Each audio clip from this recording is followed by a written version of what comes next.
Isang babaeng grade 6 pupil ang biglang nagwala sa gitna ng kanilang klase sa Barotac Nuevo, Iloilo.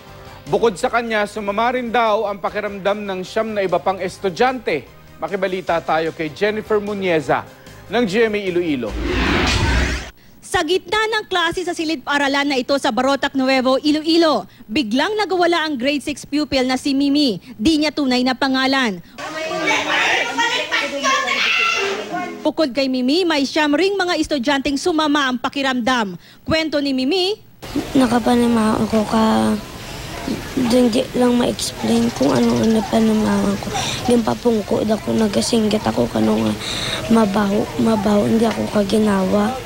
pagkatapos daw niyan ay hinimatay na siya. Kwento raw sa kanya ng kanyang mga guro, may mga nasabi raw si Mimi sa kanila na hindi maganda.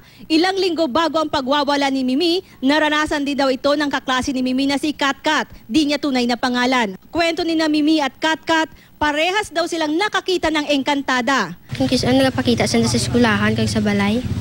Anong makita? Puro itong. Paniwala nila sa kanila idinaan ng mga engkanto ang mensahe ng mga ito sa paaralan na huwag puputulin ang mga puno roon. Plano raw kasi ng pamunuan ng paaralan na magtayo ng mga bagong classroom sa campus at tatanggalin daw ang ilang punong nakatayo sa lugar.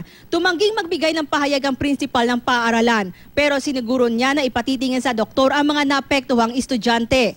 Dati na rin daw silang nagpamisa sa paaralan at kumonsulta na rin daw sila sa mga espiritista. Magpupulong daw ang mga pamunuan ng paaralan at mga opisyal ng barangay kaugnay ng mga insidente. Jennifer Munieza, Nagbabalita, Pilipinas.